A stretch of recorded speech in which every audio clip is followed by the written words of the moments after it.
too. Do you want to introduce yourself? Okay, my name is Marcelo Boldrini. I'm Brazilian. I live in London, and this is my darkroom right there. My house right here, and I'm a photography-based artist.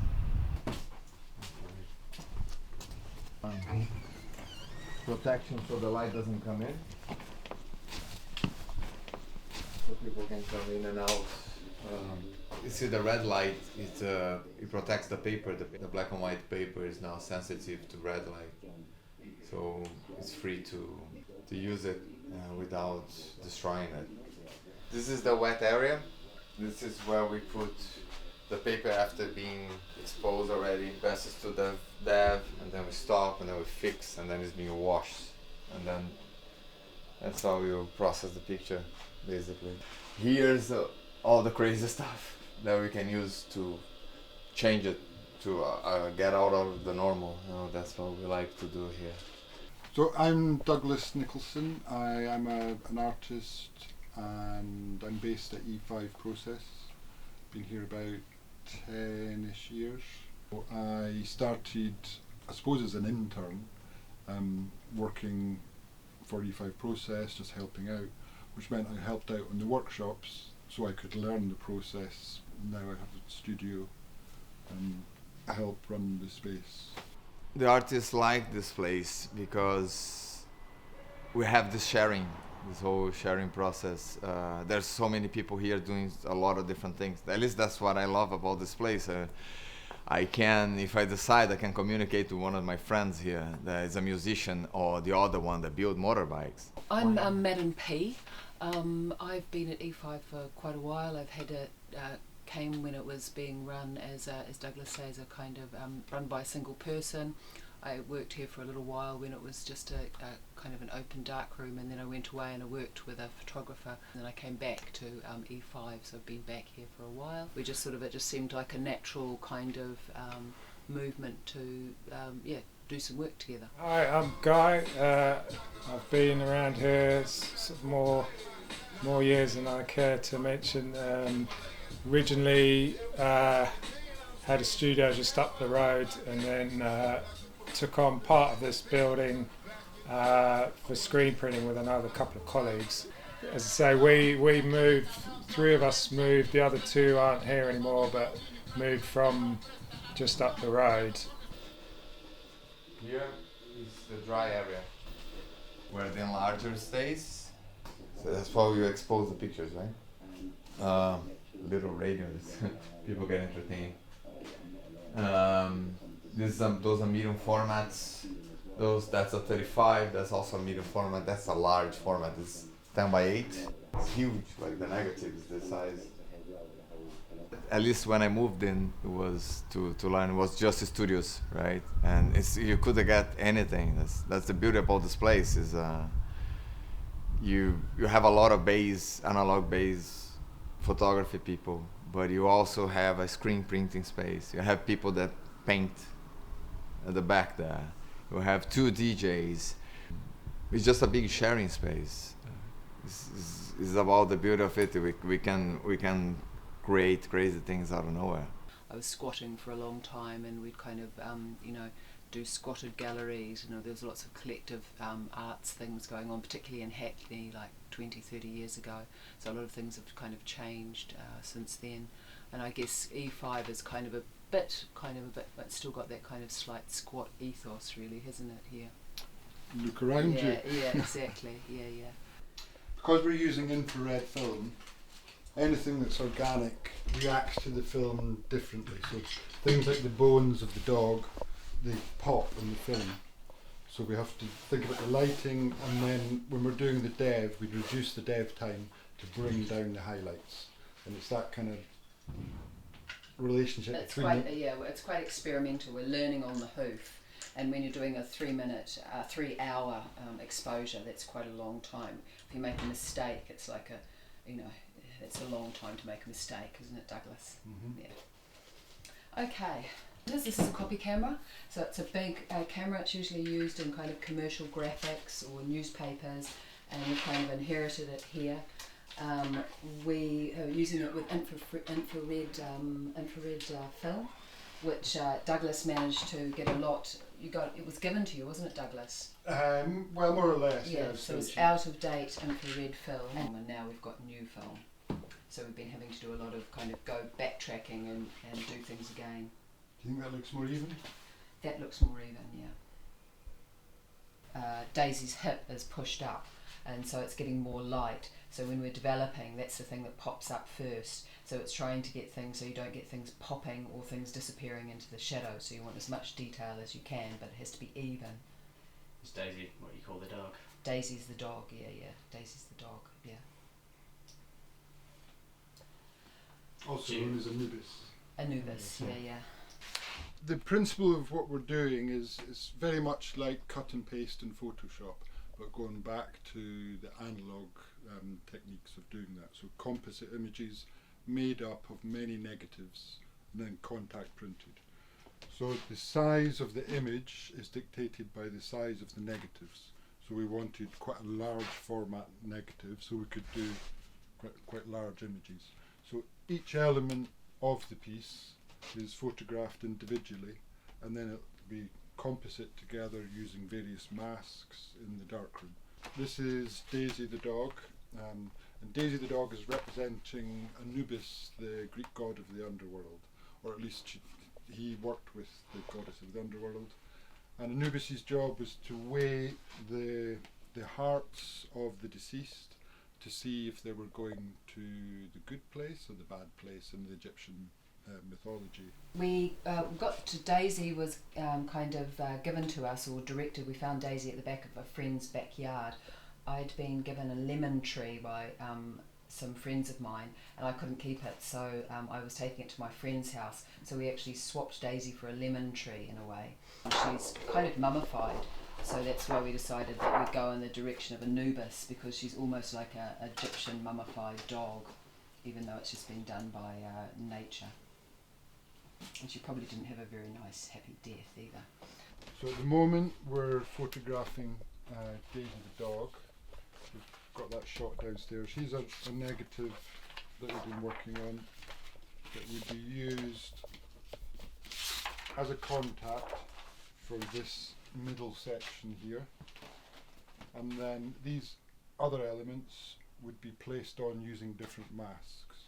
So we've got negatives for each element. So that's a large negative of one of the elements. That's a beetle. So on this image here, each layer is printed individually. So this is the back. So some of the negatives are still on here. You can see them there. Because this is silver gelatine, anything that's blocked by red will no longer be sensitive to the paper. Red light's not sensitive to silver gelatine paper. So this is actually a picture of this window here. You can see that crack in the window is this crack here. And then we use this as a background. So this is the wire mesh that you can see in the background. It's taken from that window. So we're kind of sort of building up each element on a layer, so it's not just one photograph. There's probably about 50 negatives on this one here. So each one of these, like the clock hands, they were all photographed individually. My processes usually alternative processes based on photography, right? On analog photography. Everything starts there. I process my films, I print my pictures, and the funny part is, like, as every negative is different, we can print in different ways. We've got a chemistry that we're using, which is called pyro, which is a very old form of chemistry. When they first started playing around developing photos and the idea of photographics, so it's a very old developing, but it's meant to give you a very nice range of information in the highlights and in the shadows. And pyro comes from the gallbladder of some fish, doesn't it? No, it's a nut. A But nut, the okay. gallbladder of the fish sounds good. But it is, the one thing about it is it's actually quite toxic. So you have to have gloves, you have to have ventilation on, and what it does do is it attacks your kidneys. So if you get it on your skin or you inhale it too much, you could be quite sick. Yeah, off to dialysis for you. Okay, is that all? I do live here. I'm part or the first group of people that, one of the first group of people that move. My place was a studio, was a brewery actually, from an Argentinian guy. It's just a bad combination, and it's amazing now, but it's freezing. It's freezing. Winter is a bad thing, but the light is so beautiful. That's why I move in, because the light. Can you believe? Can you believe it's not? It doesn't really matter if you can live properly. What matters is the light. Well, this is called connection.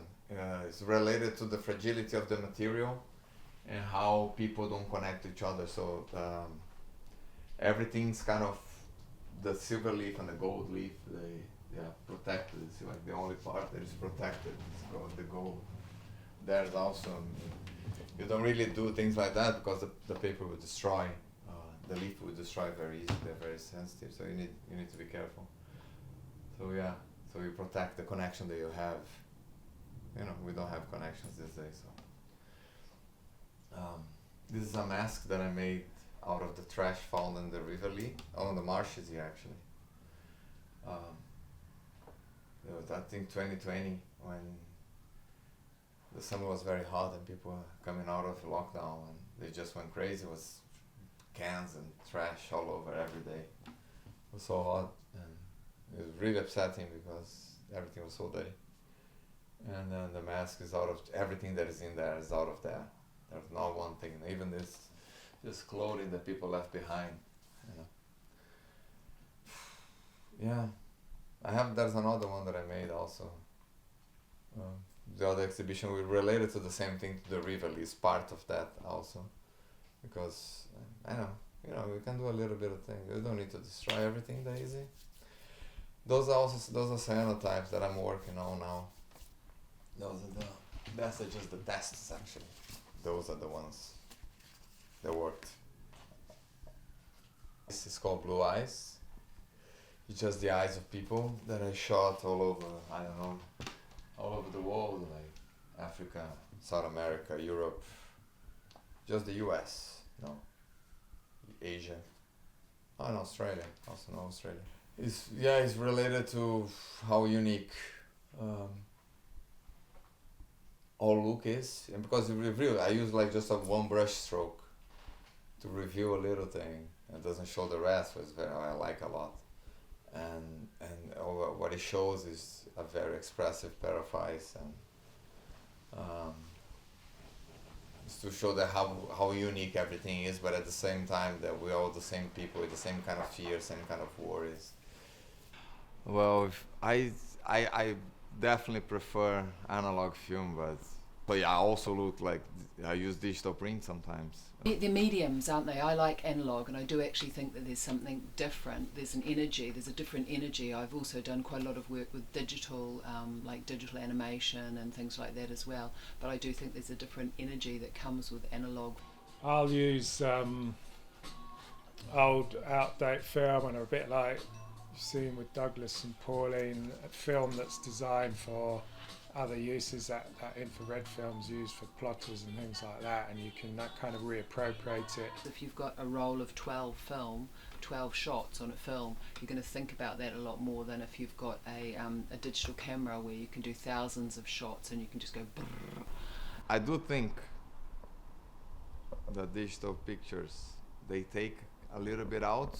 I think they're made more to be explored in a digital universe on Photoshop and things like that. Film sort of per se can be has become quite expensive, so it's quite refreshing to be kind of not beholden to the large companies, and you can actually basically make your own really once you get down to it. Tina, who I share with, she prints on shells and stuff you can see behind your head there. So they're all little photographs. So they become like little sculptures almost. Nothing surpassed the grain in the film. You can guide it, but you can't always guarantee it. So it's kind of accidents. Maybe it's harder to get accidents with digital. It's people try to mimic. It just looks terrible. It's better just to shoot analog. Almost like acts of God, that that just explode out of something that you've been doing that you didn't actually think, and you go, oh, that looks amazing, or that works. I think there's going to be a kind of people coming back to analogue as well. It's already kind of happening. To honour Daisy, to thank her for all the work she's given us, we're going to, once we've finished photographing her, we're going to give her a little funeral. So we've made a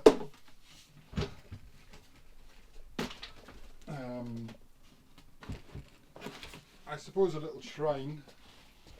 So this will be used in some sort of ceremony when we give Daisy her send-off. Daisy the dog's headstone, I suppose. Okay, so that's 2 minutes and lights going on now. Okay. How's the image looking? Looks quite good. I don't know if you can see that on camera. There's the moss in there. Yeah. Looks good image. After it's fixed, we need to stain it, and that just brings out some of the tonal qualities as well. So it's got another little process. This is the kidney destroying chemicals. Yeah. You go like that. Just give yourself a little whiff of it, and you can smell it. That's why Douglas has got the gloves on when he handles it. You know, it goes into his skin and things like that.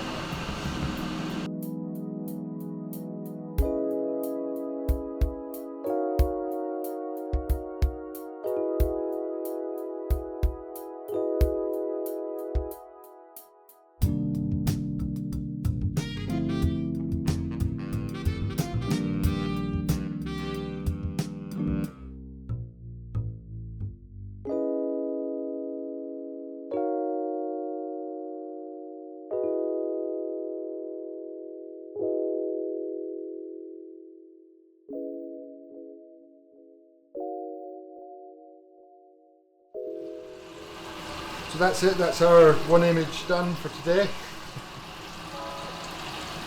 The idea is we'll have a series of 8 composite images based on different myths or different cultures' gods. So we're looking at different mythologies, and the idea is to have a series of 8.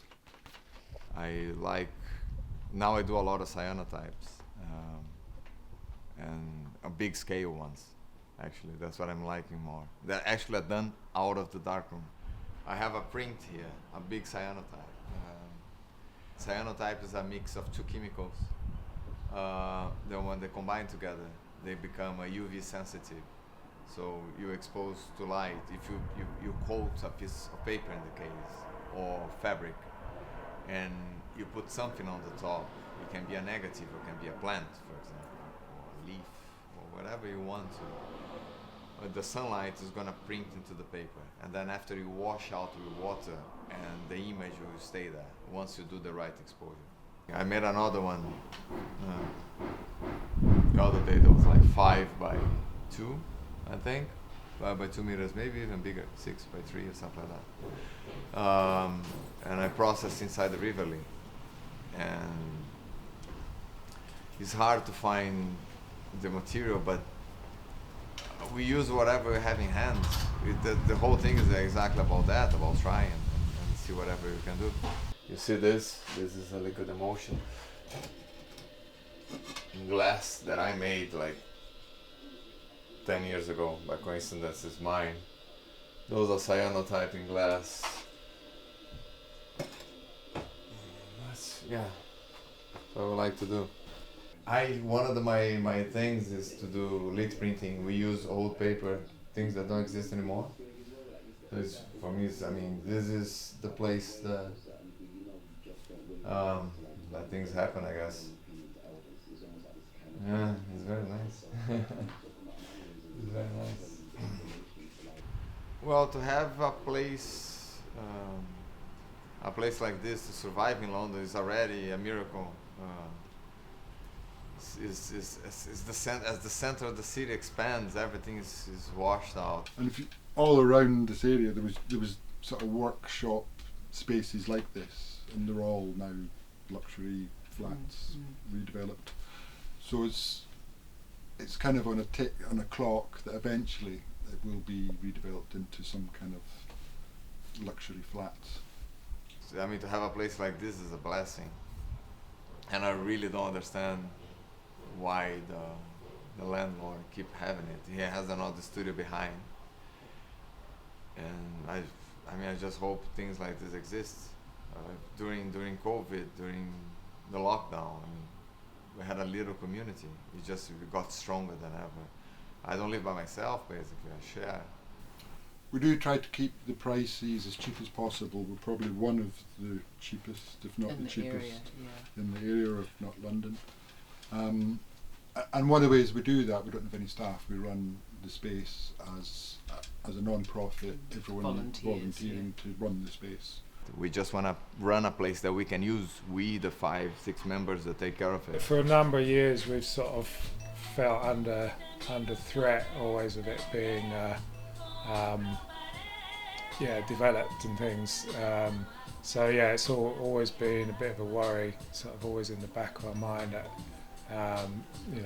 the days are numbered. But so far, we've been okay.